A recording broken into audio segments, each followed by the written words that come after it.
Hello and welcome to another Bible study. We are in the New Testament. We just took a big jump all the way from a couple hundred years before Christ to being at the time of Christ. And the first story in the New Testament that we're going to look at is the faith of the Centurion. Now, this is something interesting that Matthew is a book that's written to the Jewish people. Okay, Matthew is trying to convince them, hey, these people are also, or the Jews, Jesus was sent to you. He is the God of the Old Testament. But he also makes the point that people that are not Jewish are also supposed to be saved too. He's the only one that brings up the wise men. Okay, and he brings up this lesson as well as about the faith of the centurion. Now, it's in a couple other Gospels, but it is notable that it is in Matthew. Matthew worked as a tax collector, and a lot of Jews didn't like the tax collector because he was the go-between between Rome and between the Jewish people. And many times tax collectors, because they would go through this and they were thousands of miles away from Rome, the soldiers and the tax collectors could work together to just extort the Jewish people and take much more from them than what they actually owed them. Zacchaeus is a person that is converted. There's a song, Zacchaeus was a wee little man was he. He climbed up in a sycamore tree to see what he could see. Anyway, so that's about Zacchaeus. Zacchaeus was a tax collector, and when he converted to Christianity, he said, if I've robbed anyone, I'll pay him back twice what I took from them, implying that he probably did take something from these other people. So he'll pay him back. So Matthew is talking about how God is for the Jewish people, but he's also the go-between, that he's also a God of the nations from the east, and he's a God of the Romans, who would be west of them as well.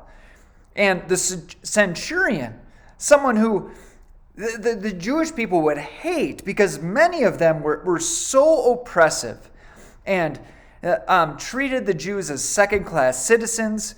On top of the mistreatment, just the fact that there's another nation that's occupying our nation. That would be, just internally, like, I am being suppressed. Externally, you really are being suppressed, but internally, it's just, there is something very wrong with this, and I want them to be gone so that our people can be free. This is our promised land. God promised to us Jerusalem. Why are the Romans still in charge of it? Even in the temple. In the temple, there was a barracks for Roman soldiers to come out. And, it would be very tough for the Jewish people to really have love for these people, the Romans. It'd be very easy for them, I should say, to have the stereotype that God doesn't want to save them. To just kind of group all of them into one big section and say, yeah, those Romans, those people, they're mean, they're bloodthirsty, they're pagans, over and over, all of these terrible things. That's not what Matthew teaches, because that's not what the Holy Spirit teaches. Our God is a God of all people. He cares about each and every individual soul. Not just a nation, not just a race. He cares about you. He cares about me. He cares about, 99.9% of the world that I haven't met. The world has what? 8 billion people? You think you've met one out of every 1,000 of them? 10,000? There's no way I've met 7 million people. So, anyway, 1 out of 1 million is even. Wow. Anyway, no, 1 out of 1,000. 1 out of 1,000 would be I've met 1 million people. Anyway, so, has nothing to do with this. Let's go into it. Matthew chapter 8, and we're up to verse 5. In case you're looking, I believe it's in Luke chapter 7. Yeah, Luke chapter 7, right at the beginning of the chapter. You can go over there and read it as well. There's also another lesson in John, and some people say it's the same story, but I think there are enough differences in it that I would think it's a different account. But that's neither here nor there. Okay, so Matthew 8, verse 5. When Jesus had entered Capernaum, a centurion came to him, asking for help.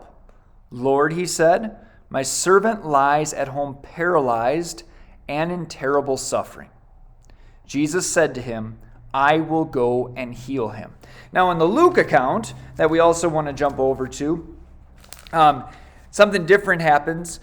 Jesus said when he's finished saying all of these things, when he stopped talking to people and teaching, he went to Capernaum. There was a centurion's servant whom his master valued highly and was sick and was about to die.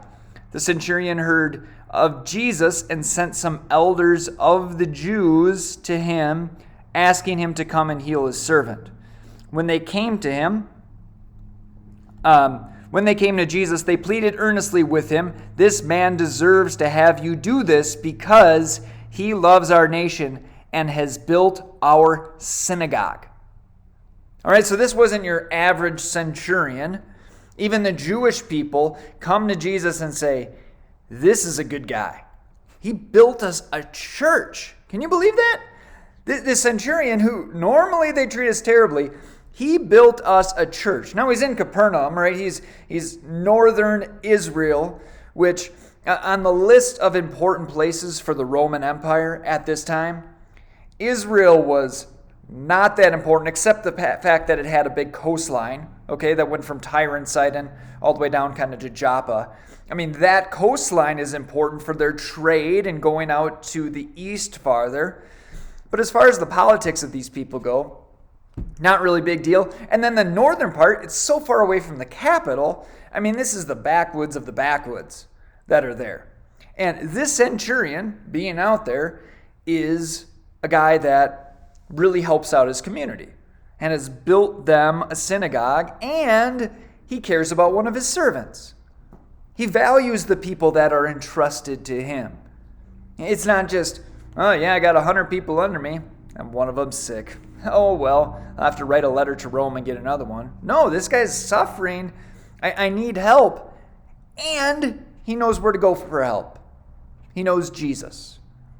He knows to talk to Jesus. So he sends some Jewish leaders to Jesus to deliver that message. Now, whether or not, I mean, it says that in Matthew that the centurion asked for Jesus to come or he sent people.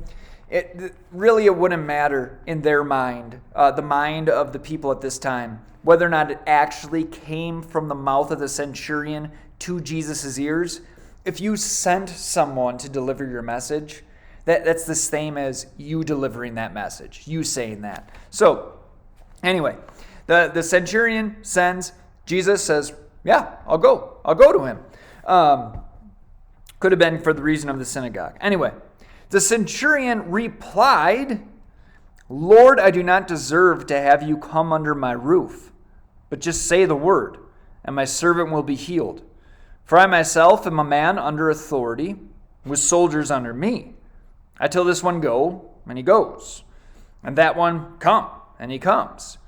I say to my servant, do this, and he does it. That's the account in Matthew.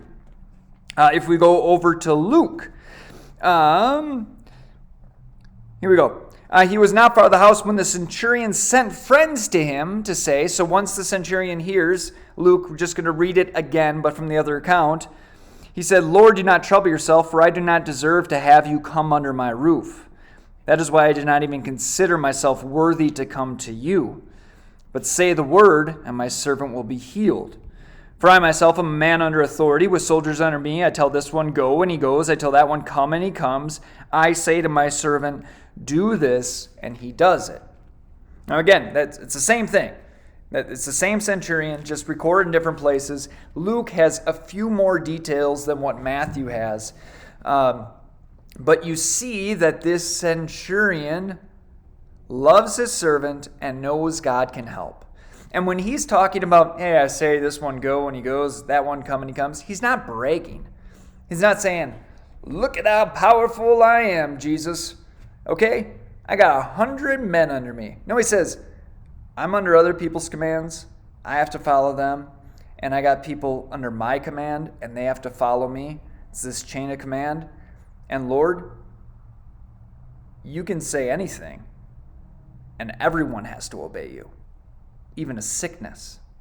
Even something that caused this man to be paralyzed or suffering. You don't have to be here. I don't think that your power is by proximity. Oh, God, your powers only work if you're under my roof, okay? It's like a Wi-Fi signal. It can't go through a lot of walls. No, that's not what he's saying. He's saying, God, it doesn't matter where you are. If you say the word, it's going to happen. You have authority over everything. And when Jesus hears this, all right, I'm going to read it from both accounts again. When Jesus heard this, he was astonished and said to those following him. And I'm going to go to the other account. When Jesus heard this, he was amazed at him and turned to the crowd and said, read Luke first. I tell you, I have not found such great faith even in Israel. Then the men who had been sent returned to the house and found the servant well. Okay? So Jesus is saying, this man has greater faith than anyone I've ever seen in Israel. And I mean, Jesus is amazed at his faith that he gets it.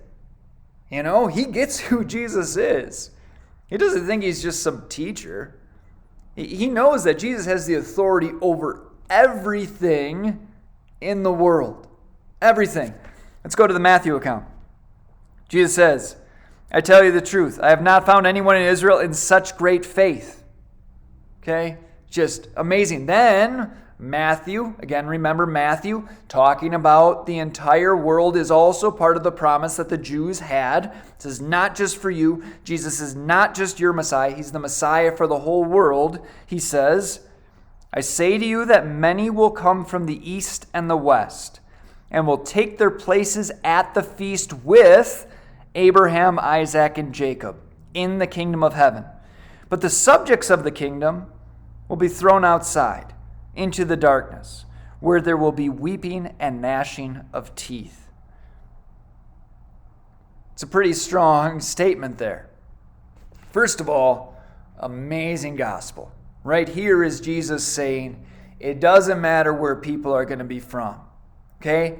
The God of Abraham, Isaac, and Jacob, the God of the Bible, the God of the Old Testament, is going to gather people from all nations. As Isaiah says, from all islands and all distant places are going to be gathered together at the feast. This picture of heaven, just joy and jubilation and excitement that's going to be there.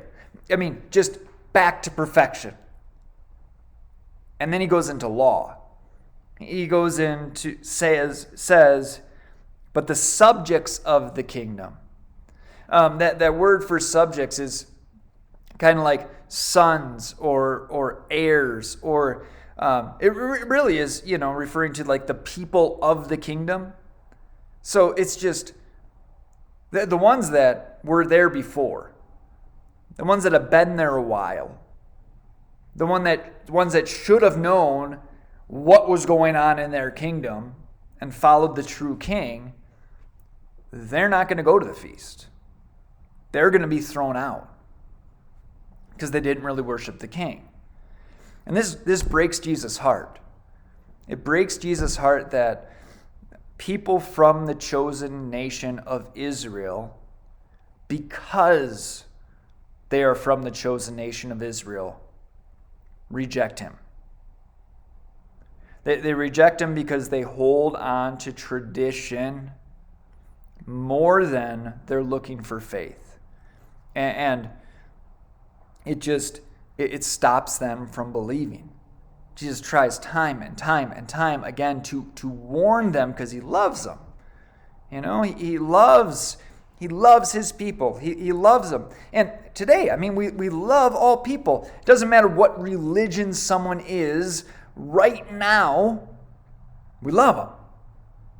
We want their soul to know about the one way to heaven through Jesus Christ. And sometimes that's not easy, especially if it's a religion that is in conflict with Christianity or distorts the truth in some way.